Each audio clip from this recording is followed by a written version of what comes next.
All right, let's take a look at how to set up a channel on the Presonus Studiolive 1642 AI. So I've got a channel here, my handheld one channel and a handheld wireless microphone. And what I'm going to do is I'm going to set up this channel for use with my voice.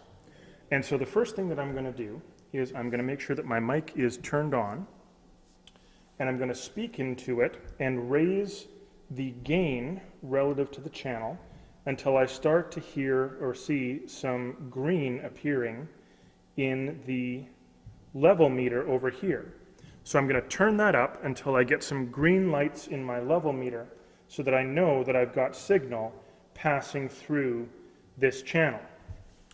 So now what I'm going to do is I'm going to unmute the channel, and I'm going to raise my mains, and I'm going to raise the sub that this passes through, because this should be assigned to sub 1, not to main, because it is a wireless microphone, and I've got all of my wireless microphones passing through sub 1.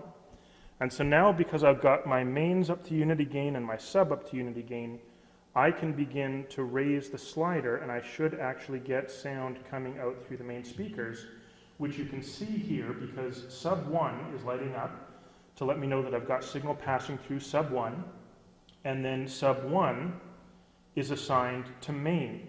And so this channel goes here, and this goes to main because I've got that selected in my assignments here.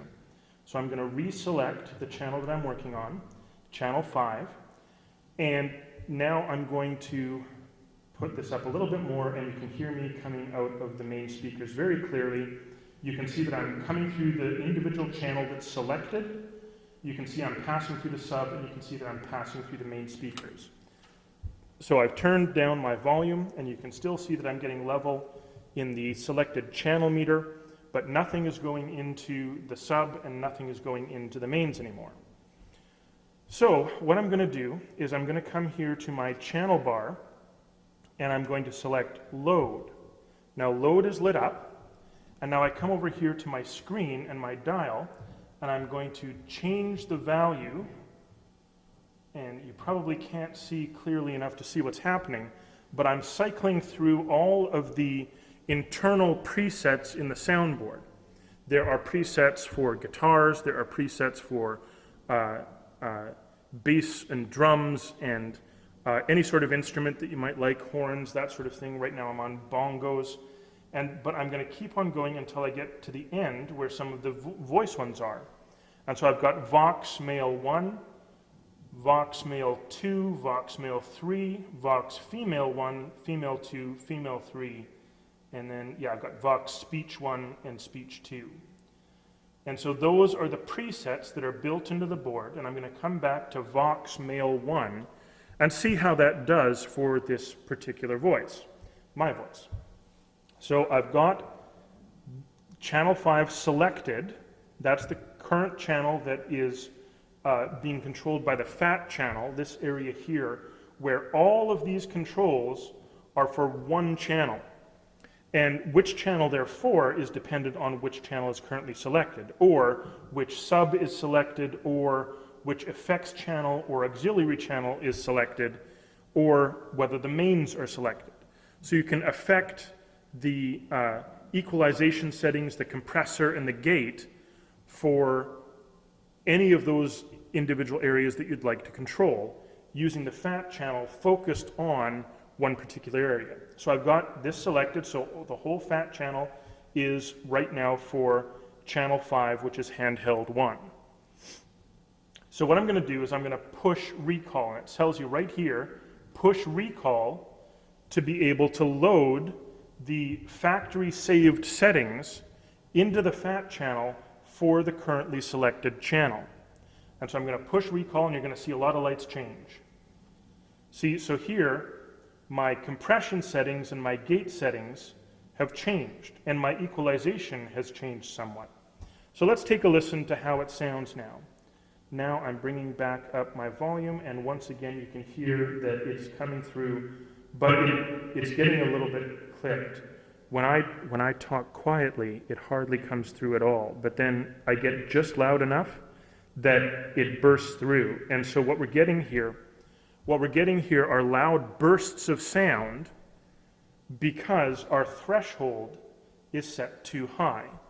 So it's assuming that more signal is coming through that channel than actually is. And maybe I've got my gain set a little bit conservatively for this mic, or maybe just the threshold is a little bit too high. The threshold, it's like when you've got a dog in your kitchen and the dog wants to come into the living room, but you don't want the dog to come into the living room, and so you might put a low gate in between the kitchen and the living room that's high enough that the dog very clearly understands that the dog is supposed to stay in the kitchen. But it's a low enough gate that you can just step over it. So it doesn't stop people from getting through, but it does stop the dog from getting through because you don't want the dog on the carpet. And so your gate is the way of stopping small sounds from getting through. Let's say that you've got a little bit of hiss in your channel. And when people aren't actually speaking in the mic, that hiss is annoying. When people are speaking, the sound that's coming through is loud enough that it overwhelms the hiss. But we want to turn this threshold down until that gate is no higher than it needs to be. So now I'm going to speak into the mic again, and now we don't have that same jumping, because every time that I speak, I easily clear that threshold. If I turn it back up again, you can hear that my sound is cutting out, but if I bring it back down again, now it's coming through even when I'm speaking fairly softly. And so that's what we want. And you can see here the red gain reduction for the selected channel. Every time that I don't speak, that's coming down from the top, and it's pushing my sound out of the way. So when I'm talking, there's no red line. But when I stop talking, the red line comes back. And it goes away as soon as I start talking. And so how fast that red line goes away is controlled by our release.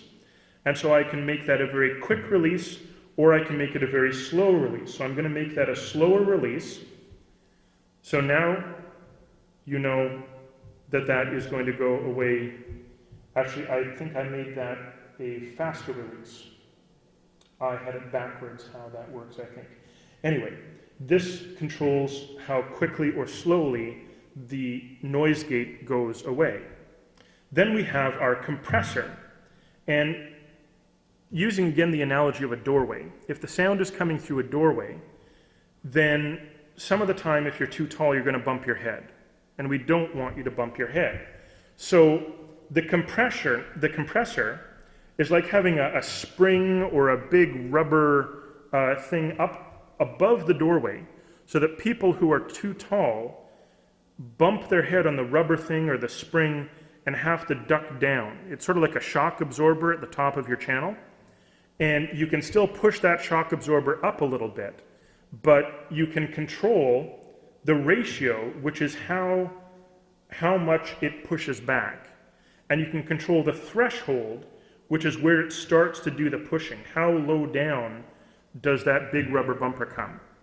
And so with your compressor, if you've got somebody who's got really loud sounds, like a drum kit or an electric guitar, and sometimes they're just too loud, and you can't use your volume control to every single time they get too loud, bring them back down. Compression is a way to automatically limit how loud they can get. And so by compressing, by squeezing their sound into a narrower channel, it's easier to match them to the rest of the sounds that are happening on stage. Because if your vocals are very consistent and your electric guitar is sometimes loud and sometimes quiet, those times that it's loud, it can overpower the voice, and we don't want that to happen. So compression allows us to deal with that. And then we have 4 bands of equalization. And the lowest one and the highest one have a shelf control, which changes the shape of the equalization from sort of a bell curve to a shelf that can be raised or lowered. And so with a shelf, it's just a different shape that you're reshaping the sound with. So I can turn on all 4 of my equalization channels, And then I've got 2 dials for each one. I'm going to stop talking to the microphone because really we don't need that anymore. We're talking about something different.